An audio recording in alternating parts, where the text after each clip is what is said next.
Fleischers in a great new show. It's an all-new Saturday morning. You see it again, It's an all-new Saturday morning. Hello and welcome to Classic Cartoon Rewind, a podcast where we invite you to watch along with us as we journey through every cartoon based on a comic book from 1940 to 1999. I'm your host, Carter Hutchison. I'm your co-host, Mike Thomas. And Mike, this is the penultimate episode for the Superman series. It's our second to last here. Wow. I know, it's gone by pretty quickly, right? Yeah. I hate that I missed the transition. Yeah. From Mike studios. is officially back from the dead here. Woo woo, yeah. He wasn't really dead. He was in a Kryptonian revitalization. I was going to say I was dipped in a cocoon. Lazarus pit. But I like it. I can take that. Yeah, because I know that you... explains your streak of insanity. From Exactly, the last right? episode. Yeah, Okay. I'm going crazy over here. So we're covering episodes 13 and 14 of the Max Fleischer series. 13 is titled Destruction Incorporated, and 14 is The Mummy Strikes. So I actually did not rewatch these before we sat down here. I usually do, just to get some kind of like general notes and whatnot. Yeah. But I do have memories of The Mummy Strikes. Are you sure you're not getting confused with The Mummy Returns? 100% sure. Okay, Brendan Fraser is is not not in in this? these memories. Okay, Yeah. okay. Unfortunately, dude's killing it as a Oh my robot gosh. man. He's doing so good. So can we go on a tangent just real quick? Okay. Okay, so you know how we talked about James Marsden being in our... and Sure. Brendan Fraser? The most in-demand actor in Hollywood, James Marsden. So, Once Upon a Time Hollywood trailer came out. It just had Brad Pitt, Is he Leonardo in it? DiCaprio, and Margot Robbie, and then the person that was like the director of the movie that they were shooting, and then the guy who portrayed Bruce Lee. They didn't show No Marsden at all? anybody else, not even James Wow, Marsden. what a surprise. Not even James but if Marsden. Brendan Fraser had been in that, I doubt I'm just kidding. But my whole purpose was when I saw the trailer, I was just laughing the whole time. I was like, "Damn it, Right. Carter, you were right." Where's James Marsden? Where's James Marsden? Damn it! I came I'm here for a trying to James Marsden movie. I want my money back. I'm trying to prove a point here. Damn it! Right. All right, so Destruction Incorporated. It's the first one we're going to cover today. It's premiered on December 25th, 1942, so just in time for Christmas. A few world events that were going on at this time. The Manhattan Project was picking up steam. A team of scientists achieved the first self-sustained nuclear chain reaction in Chicago. So one, I didn't even realize that they were like testing in Chicago and everything. Yeah, kind of blows my mind a little bit. Yeah. This one, too, just to kind of put in perspective actually how long ago this was, is that Frank Sinatra performed his first solo concert at the Paramount Theater in New York City. Man. Yeah. He said that he recalled being scared stiff when the audience of 5,000 shrieked and screamed. He was basically like a teen pop idol of the time. It's just weird to think about Sinatra like just starting. Exactly. And then notable births. Dick Butkus was born in December of 1942. Yeah, one of the best names in all football there. That's Dick Butkus. Played for the Chicago Butkus. Bears. He did? Which they did the Manhattan Project in Chicago. Oh, interesting. But yeah, it all ties together I there. wonder if he has any nuclear... That's why he's so good at football. We found out the reason. I like it. Yeah, I couldn't find that much for December. It must have been a slow month because when the next episode premieres in February, and I found just a ton for that stuff. Okay, so before we dive into Destruction Incorporated here, just a quick word from our Patreon. All of Grassroots Comics is funded through our Patreon, patreon.com/grassrootscomics. For as little as $1 a month, you can become part of the Grassroots Comics community, which includes many perks, such as having your name mentioned in this segment of every episode of the podcast, the ability to suggest topics of discussion for shows like These Guys Have Issues, access to the private Grassroots Comics subreddit where members can continue discussions started on the podcast or start their own, behind-the-scenes access to the GRC studio, and early access to digitally released comics and Classic Cartoon Rewind. So it is the goal of all of us here at Grassroots Comics Productions that one day the Patreon is strong enough where we are able to produce the stories, artwork, and stop-motion animation shorts pitched and selected by the grassroots comics community. But the only way that becomes possible is with a strong Patreon. So if you feel that the entertainment value you receive from this podcast is at least worth 25 cents, then please become a Patreon contributor today, and with our powers combined, we can have all of our stories heard. All right, now let's get on with the rest of the show. All right, so if you are watching along at home with us, which I sincerely hope you are, this show is intended to be a watch-along series, and that you queue up the episode with us, and you get to hear Mike and my commentary as we progress through. You can legally watch the Superman series on the DC app. They're available on YouTube and stuff as well, though, so have at it. So if you're watching at home along with us, we have the Paramount Picture logo on pause. So if you need to get that up, put me on pause. And I am going to hit play here in 3, 2, 1, go.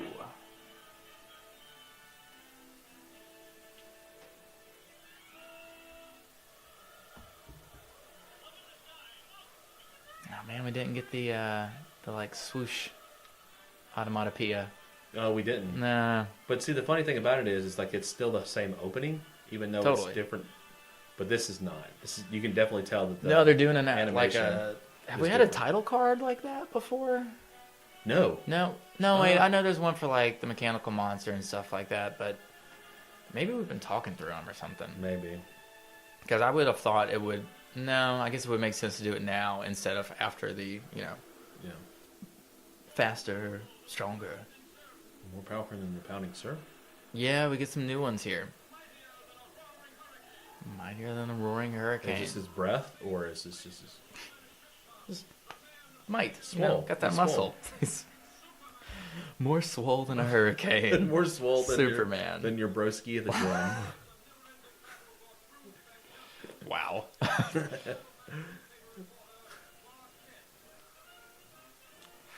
Disguised as mild-mannered reporter.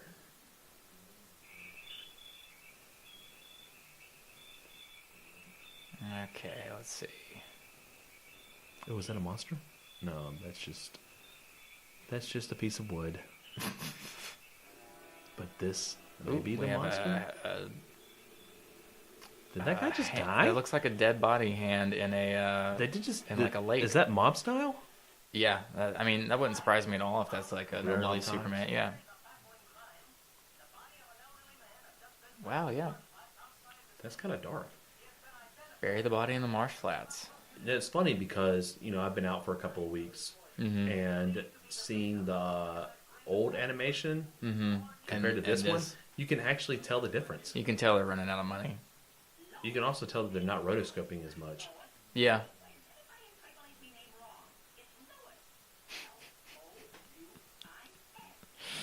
Oh my gosh. Oh gosh. Barney Fife. Wow, that was anyone? bad. It reminds me of have you ever read any Spirit comics? I have not. He has this character that maybe like ages the worst out of any character in comics, named Ebony White. Yeah, Wow. yeah, that reminded me of Ebony.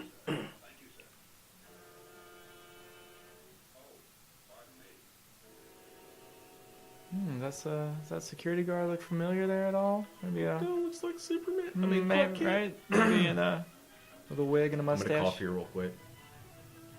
You good? It's okay. Yeah.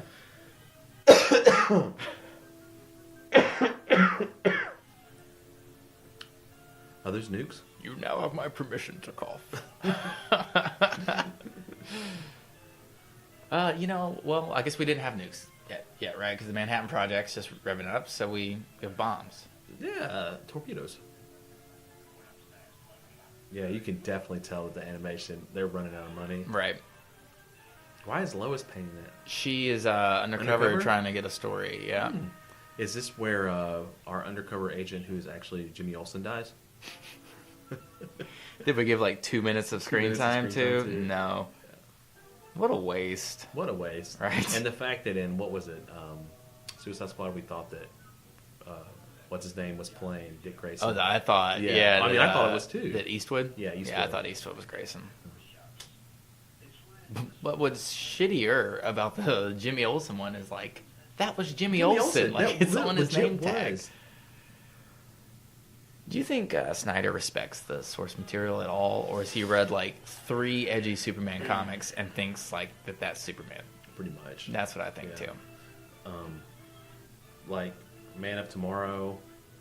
I think Injustice is probably Zack Snyder's like favorite Superman story.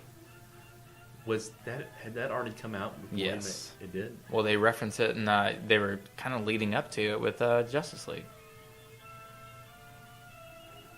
When you see the Flash come back to... I'm sorry, it was Batman vs. Superman. When you see the Flash come back to Bruce, and he's like, oh, I didn't come back. I came back too soon. Lois is the key to everything. You got to stop it. So you're not saying it was Darkseid? No, I'm thinking Flash is referencing that Lois dies in his future, and that creates Overlord Superman. Wow, because yeah. you know the majority of it is... That's the first I've heard of that. The Really? majority of it is the fact that Darkseid's coming. That Darkseid takes Lois, and that's what makes Clark go. Oh, I could see that. Either way, Yeah. you still get to the Overlord same... Superman, Right. Yeah. God, the animation is bad. I wouldn't call it... I mean, it's not. I mean, it's not terrible, bad. but I'm just saying, like, from what we're used to Sure, to begin with. sure. What was before is like, Academy Award winning art. This, I would still put the animation here above like a Super Friends episode, definitely. and Super Yeah, Friends yeah. is 30 years later. Yeah, So, definitely. Just some of the facial aspects of it is a little different. yeah, less detailed maybe. And we haven't really gotten any of the close-ups that have looked more like oil paintings and stuff before. Oh, Torpedo testing range. Glad we had that handy. By the way, that could be construed as the Hebrew symbol for 666. Okay. Because in Hebrew, that slide down, it looks like 777. But Interesting. in Hebrew text, it's for the number 6. So it kind of I looks see like what you're saying yeah. now. Okay. So Interesting. I yeah. wonder if that was intentional or just a happy coincidence. Again, we have Clark becoming Superman under like a pile of something. yeah. But that's a good trope, Is right? this, is this a ploy of the testing of the Manhattan Project? A little No, bit? because I mean that would have been top secret, right? So this is just the Destruction Incorporated is this Yeah. mafia group. I get what you're saying, but That no, is making money off of literally in that clip, it looks like it doesn't even look like a 7. It looks like the Hebrew. It does. Now that you've said that, it does look more like the Hebrew.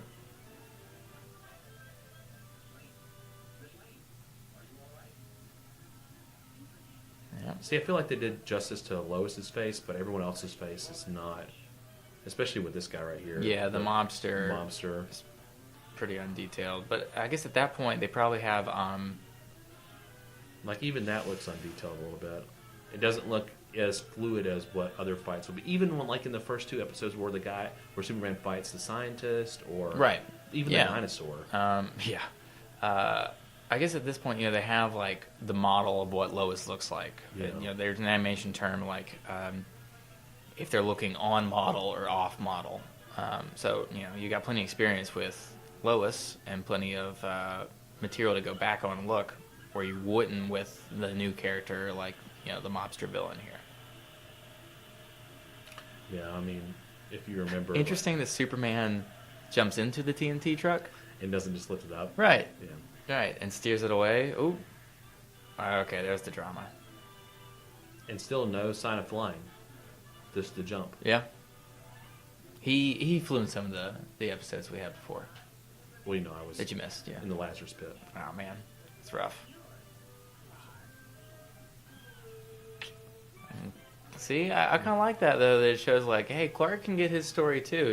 He just has a different way of going about it than Lois does. But they Yeah. got to the same thing. Somebody put a meme out today. It was like Zoe Deschanel without her bangs and I've seen glasses this. on. Yeah, And it's yeah. like, now I can understand why people don't know that Superman's Clark Kent Superman. Yeah, that's a great example. Here, let me get back. Okay, so Destruction Incorporated thoughts. Any? I liked it. You know, of course.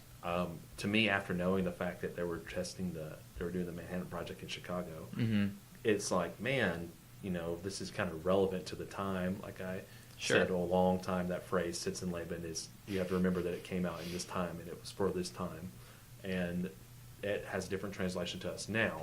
Yeah, well, you're getting at the same fear. It's still a fear of a bomb, right? Exactly. It's still a fear of destruction. Exactly, and the fact that this is in the hands of a gang, this is a torpedo. This is not just like some TNT or what we used to play around with, cherry bombs. Yeah, you know. Right. No, it's you know, weapons of mass destruction in the hands of non-state actors. Yeah, right. And then people that are, in this sense, crazy a little bit because they were going to turn a torpedo on. Well, think of, you know, if Al Qaeda or something had a had a bomb of any kind, or you know, so same thing. Yeah. Okay, so the next episode, The Mummy Strikes, premiered in February on the 19th of 1943. There's actually a good bit that happened this month, so kind of strap in here for a little bit.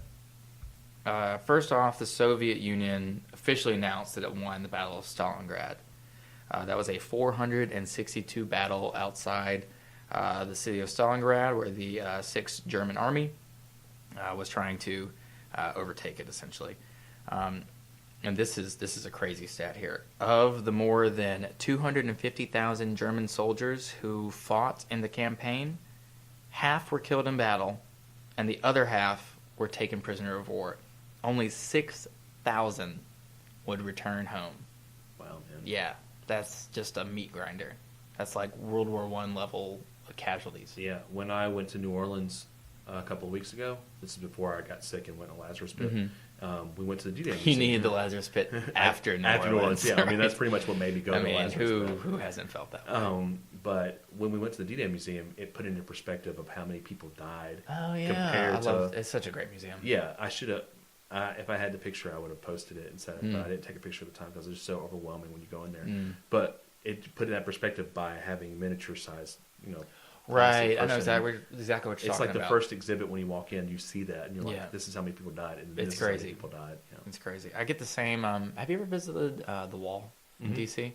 I get that same feeling just when you see all the names there, and it just the stone. Like, I think that's the national monument that hits me the most is the Vietnam Wall. Yeah. Okay, so General Dwight D. Eisenhower was officially named the commander of the Allied armies in the African theater. This, of course, is a large development because Eisenhower goes on to be president in the 50s. Actually, one of my favorite Republican presidents is Eisenhower. I'm surprised you like any Republican period. No, yeah. No, well, Teddy Roosevelt is my all-time favorite Republican president. I mean, anybody who rides up a hill. Dude, he was just a badass. Yeah, just in general. Yeah. But I like Eisenhower. You know, he let's see, we wouldn't have the interstates without Eisenhower. And he was the person who coined the phrase, the industrial military complex. That's his last speech that he's giving as he's handing over power. The industrial military complex. If we want to talk about politics a little bit, FDR, after him passing away, all the stuff that he implemented, Eisenhower kind of embellishes that more to see his vision to make America to where it was going to be FDR's America, but it was just a better version of it. Yeah. Some of the stuff that happened because there wasn't a war going on. Fair enough, yeah. So, and it's arguably the most prosperous time in America's history. Pretty much. That's where we get the baby boomers from. Yes. Yeah, I'm not going to touch that. All right. I figured I'd go on that tangent. Yeah, I'm letting that one be. Join us for Grassroots Comics Politician Edition or Politics Discussion. Real talk. Real talk with Carter and Mike. Politically incorrect. Okay, so other world events occurring at the same time here as the Mummy Strikes. Let's reel it back into nonsense. Let's see. Oh, this one I just thought was, I don't know, we knew there was rationing in the war. You know, you read about that in history books and everything. But this really just kind of put it in perspective to me that there was a ban on selling shoes. Yeah, let me just read it straight here. That there was a ban on the sale of shoes until a Tuesday when rationing would begin, starting February 10th and at least through June 15th. One pair of shoes could be purchased only by using the stamp number 17 in War Ration Book number 1. Can you imagine having to like figure out how many pairs of shoes and stuff that you can buy if you need to? See, the crazy thing about that is, though, nowadays, like, the shoes that I have on are basketball shoes. Mm-hmm. Like, I am privileged enough to have a pair of basketball shoes. Yeah. I have other shoes, you know, that I wear at work, that I work out in or casually walk around in. Mm-hmm. I have many, many pairs of shoes. But if you think about it, many people only wore maybe two pairs of shoes in that time. Sure. They had their shoes that they wore to work, and then they had their shoes to go out and cut the grass in and whatnot. And the reason there was this rationing was because there was a limited supply of leather. Exactly. So, you know, we're not talking about tennis shoes. No. There is no tennis shoe at this point. At this point, exactly. So I'm saying, like, nowadays we look at this and like, that's so silly. Why would we? Right, but this falls into the. Were you here for the one where we mentioned that like there's like tire like rubber rationing? So they limited the speed limit. Exactly. Like, so to me that just fell into the same category of like, you know, I guess we did need a lot of leather for, you know, war materials and whatnot. And so we're rationing that, and nowadays, if we were in a modern war like that, we probably would never even entertain the thought of rationing stuff like that. Maybe. Especially if it's like government like forced, you know. But how do you think the community? Sure, people may not like it, but if you like legally can't buy a shoe. But how are you going to do that? That goes against everything that's the American way. Like, I should be able to go out and have free commerce. Wouldn't the draft too? Wartime. Well, I mean, it depends on other countries make you serve when you turn 18, 2 years in the military before you can start your adult life. Sure. So don't spit out your bowl of cereal this morning. Yeah, who wants politics on Saturday morning? Right? In other world news, Gandhi was imprisoned in British India and began his hunger strike in protest of the British Empire. So that's how long ago this was, too. That's crazy to me that the British Empire was still a thing during World War II. Still India. Yeah. That's nuts. You have to remember that they were far... Right, and I think I was talking to my mom about that recently. That like I didn't realize. To me, that puts Gandhi in more of a modern context, and I thought he was in like the 20s, maybe in India. And it was a more spiritual based thing. Than colonialism. Yeah, right. Than like a rejection of colonialism. Yeah. Did you ever watch The Crown? No, you didn't. No. It actually is very historically accurate about how Queen Elizabeth came about and how she was actually in Africa visiting a colony when her dad died during right after the war. Yeah, well, the sun never sets on the British Empire, right? Exactly. Okay, this is this I thought was very interesting and almost prophetic on FDR's part.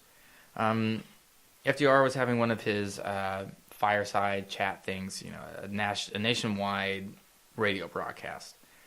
And he is relating the agreements made in the Casablanca summit and plans to win the war against the Axis power. And Roosevelt was quoted as saying that, and this, you know, the Cold War would prove this to be true. FDR stated, quote, "The Axis propagandists are trying all of their old tricks in order to create the idea that if we win this war, that Russia, England, China, and the United States are going to get into a dog and cat fight." 1943, FDR calling the Cold War. Yeah. And well, even now. I was going to say, even still to today, you could put all those countries in a bag, and we're basically bickering at each other. And I mean, if you really want to look at it, the Cold War actually never ended. I agree. Well, America thought it ended, and Russia was like, "Psych." It's not. We're still bitter about this. Yeah. It's cold over here in Russia. Yeah. In Mother Russia, we called you. That was so bad. And there was some notable bursts here in February of 1943. Michael Mann, the American film director, was born. He directed Heat, Collateral, and The Last Mohicans. Al Pacino movies. Yeah, he was also those are The Heat is Al Pacino, right? Heat is the other one. Sorry, Tom Cruise. Heat. Collateral is Tom Cruise. I know. Al Pacino's in Collateral. Maybe is Heat the Colin Farrell one? I don't know. Anyways, Joe Pesci was born. Oh wow. Another American actor known for My Cousin Vinny, And Goodfellas. Home Alone, and Goodfellas. Yeah, I'm funny. I'm funny to you. How? I'm funny like a clown. I amuse you. I'm here for your amusement. Excellent. Thank you for doing that. Goodfellas is one of my favorite. I love that quote. Yeah. Fred Biletnikoff was born, which if you know your college football awards, the Biletnikoff. You know who won the Biletnikoff this year? Who's that? Jerry Judy. Who does he play for? University of Alabama. Roll Tide. Sure. You know what part's getting edited out? That. What?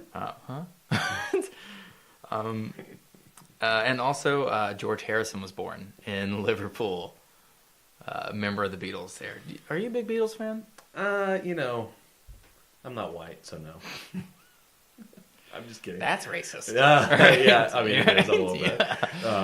No, I mean, I grew up listening to Beatles, of course. Okay. I know. Do you have a favorite? Songs. A favorite Beatle? Not a favorite song, just a favorite Beatle. One of the four. Probably not. Really? Okay. I've never had that question asked. Usually it's, do you have a favorite Beatles song? It's not, do you have a favorite Beatle? No, yeah. Oh, man. I'm a John guy.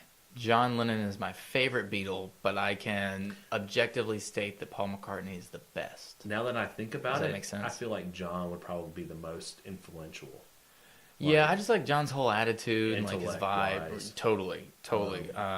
But I can't argue that Paul McCartney is not the most musically talented in that group because he's fucking Paul McCartney. But is that the real Paul McCartney, right? I love that conspiracy theory, by the way, that Paul is dead. It's amazing. Yeah, it's amazing. So either it's true, or the Beatles were like tangentially aware of this crazy theory going on because it was still like persisting when they were still making records and everything, and they decided to feed it. Which to me, if you've seen any interviews with like the Beatles, like snarky, sarcastic sense of humor, that like 1000% seems like something John would be like, what we should do? We should just put Paul in a red square and let it be. That's a pretty good impression. Hey, thanks, man. Thanks. Yeah, you sound like you're from London.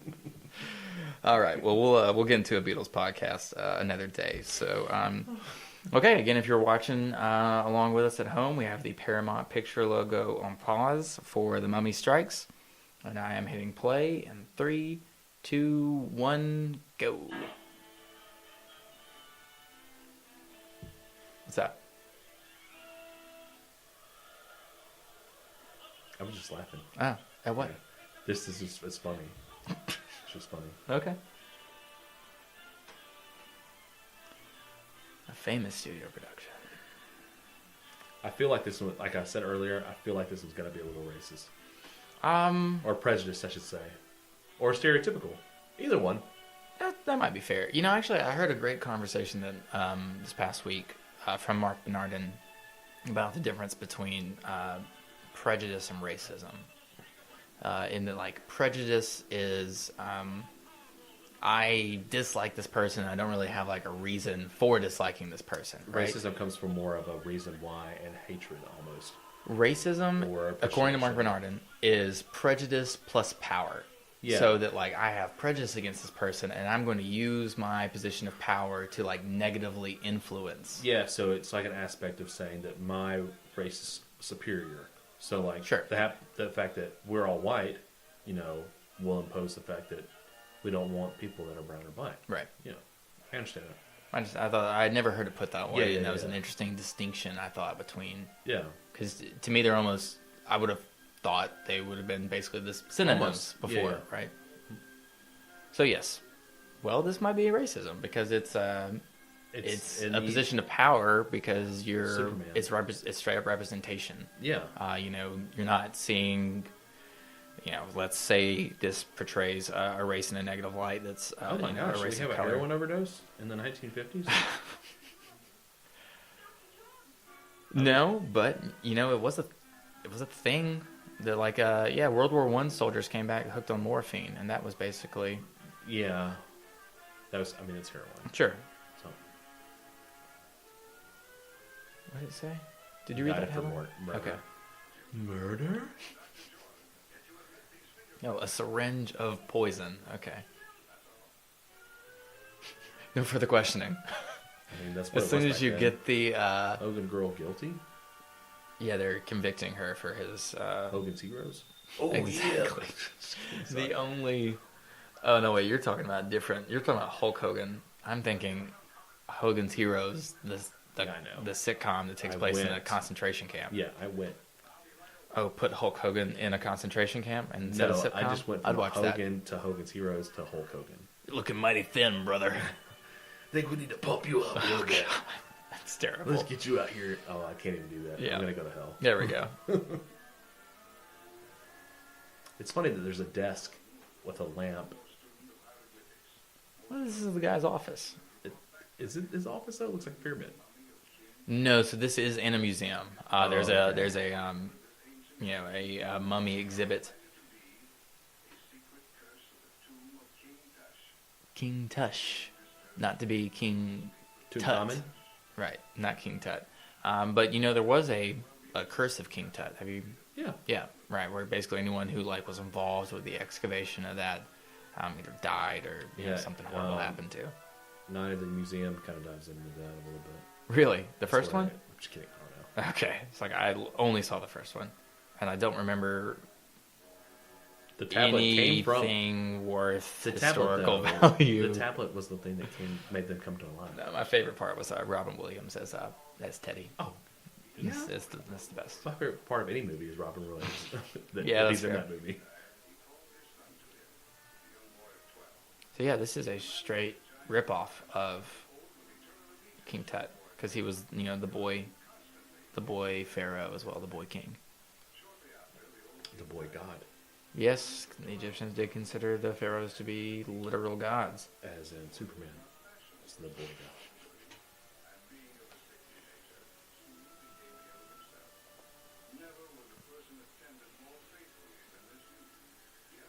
So I did just look it up, and the Mummy film series would have already been a thing by this point.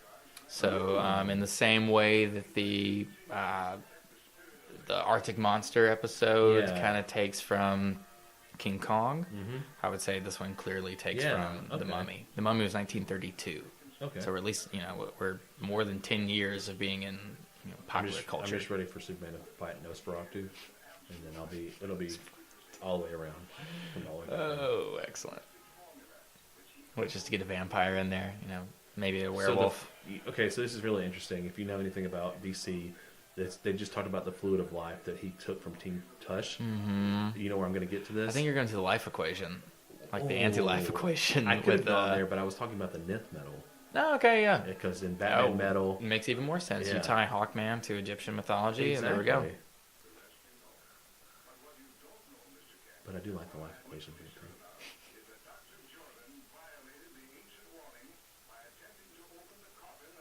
And there it is. Just don't.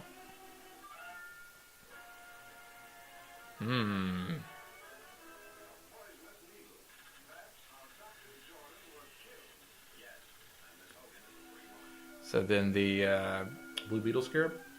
oh man, that would be so great. DC doesn't even own Blue Beetle at this point. Blue I don't know Beetle's if he's not even a he's thing. not even a Yeah. thing. But that would have been awesome. That would have been cool.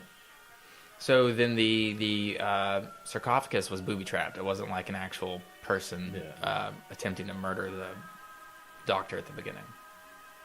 And now we've got some spooky hocus pocus type stuff going on with. So these are the guards of King Tush, which makes sense why they're. Well, I guess that's why you explain that they're so oversized and Dark.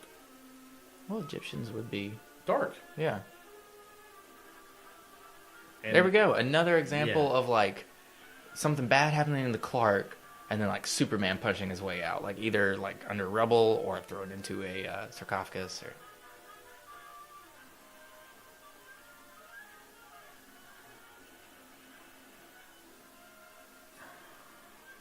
does the lack of a belt on Superman's costume bother you? The Not lack on of that this one. yellow to break Not it on up. this one, no. No. Because if he had a black belt, I would actually probably like the Superman. Oh, that would be cool. Yeah. What's your favorite Superman costume? I like. There's two. Okay. I like the one from Kingdom Come. Okay, It's which is kind of basically like this. Yeah, pretty much. But I also like. Hey, finally, Well, what happened to her Clark arms? gets the story. The rebel. But she never gets injured in anything else. That's the problem. I guess Superman was busy. But Superman and Batman Beyond's costume, Okay. the black with Yeah. almost S-looking thing on his chest, but it's not an S. Right. It's like a horizontal Like slash. slash across his chest. So, how do you feel about the red underwear? I don't mind it. Fan? Yeah, I think it's necessary as well. What's one of those iconic things? Now, Man of Steel, Superman, and the New 52 Superman kind of went away from that. And Rebirth started that, Yeah, or continued it.